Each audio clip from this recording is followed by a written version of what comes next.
Hi there, so here's today's quick tutorial. I've been asked how to get all the letters in on one page, so I'll show you how to do that quickly. One way is working out how your letters can sit on there, and what I tend to find is that people will do a letter here and then another letter here, make it float, and then another one, and then they kind of run out of space for the last letter, depending on if they've got 4, 5 or even more. One way of working it out, the middle of your page, you can simply fold it in half and do a little pinch. That'll give you the exact centre of your page, gives you a rough idea. If you're going to just use that to do your name, there's the middle. So if you've got 4 letters, 1, 2, 3 and 4, it sits nicely on the page. I'm not going to sketch this in pencil, I'm going straight OK. I normally sketch this in pencil, but here we go. So here's the letter D off my tag, which is dime. There we go, there's a D. I'm going to do one of these slices again here. I like breaking the letters up and the lines up. So the next letter, the letter I, I'm going to take the I, instead of making it float in the air, I'm going to tuck it behind this letter and make it a whole part of the piece. I'm using what is kind of like, I suppose it's part capital and part lowercase. I'm going to add kind of like these swooping pieces with, you know, bits breaking off, or I make it look like it's. The next letter, the M, is again going to be tucked behind the letter I, so it gives a little bit like a little slice here and there. I suppose the rule of thumb is not to overdo it. Less is more. Okay, so the next one, letter E. I got a choice of doing a capital E, a lowercase e, or a reverse 3.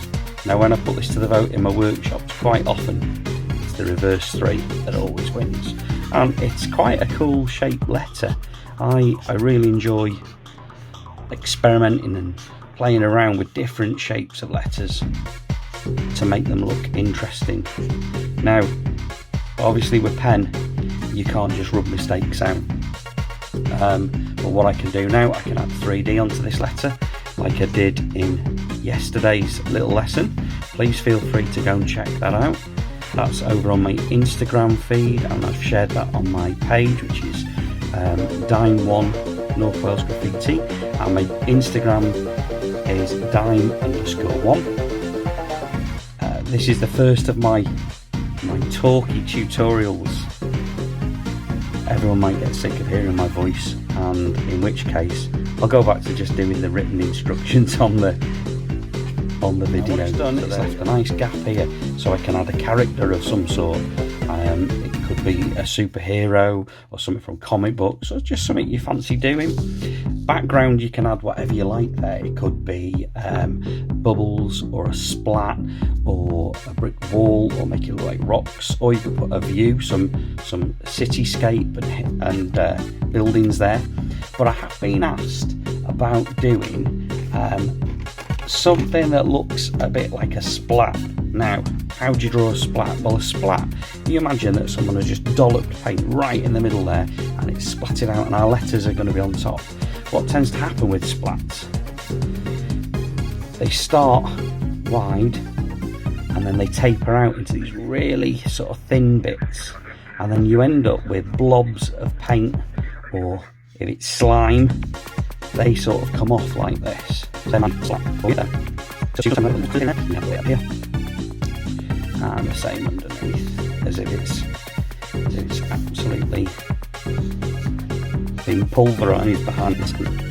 There's our splat that can be coloured in then. You can add colour to your piece. Don't forget to send me your pictures of what you do. I'd love to see your work. It'd be cool to see it and to share it. So feel free to tap in and check out my stuff there on Facebook and on Instagram, and I'll keep these tutorials. There's also free downloads, colouring pages and outlines, and I've got a few more things in the pipeline coming for you. Thanks for tuning in. Cheers.